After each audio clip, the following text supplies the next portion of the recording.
What happens when a company stops growing? Not because of lack of talent, but because of its own culture. That's exactly what Microsoft faced years ago. Strong products, smart people, global presence, yet something wasn't working. So here's the real question. How do you transform a company when the problem is not strategy, but mindset? Because changing systems is easier than changing culture, and that's where leadership becomes critical.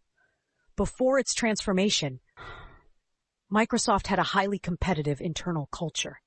Teams were often working in silos, competing against each other instead of collaborating. Performance systems encouraged comparison, not cooperation. And over time, this slowed innovation. People were focused on proving themselves right, rather than learning and improving. Everything started to shift when Satya Nadella became CEO. Instead of changing products first, he focused on changing culture. He introduced a simple but powerful idea, a shift from a know-it-all culture to a learn-it-all culture. That meant employees were encouraged to stay curious, collaborate more, and continuously learn instead of trying to appear perfect. This change directly impacted HR practices. Performance management moved away from rigid rankings toward growth and development. Employees were evaluated not just on what they achieved, but on how they worked with others and how they learned. Leadership development became a priority, focusing on empathy, communication, and adaptability, not just technical skills. Let's take a simple example. In the old system, an employee might focus only on their own results to stand out. In the new system, collaboration and shared success became more important.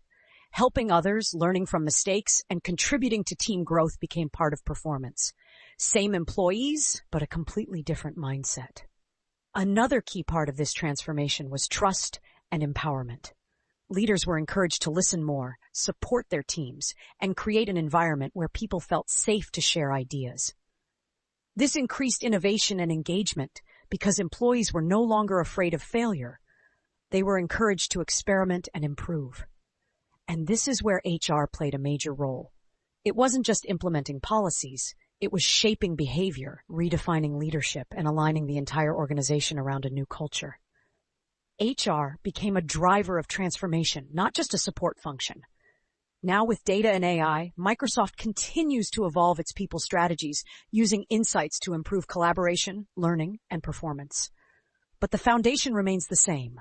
Culture and leadership drive long-term success. At the Learning Studio, we're breaking down 100 subjects into simple, powerful video series so you can learn smarter and understand how the world actually works. Because once you understand how Microsoft transformed its culture, you realize something important. Real change doesn't start with systems. It starts with mindset and the leaders who shape it.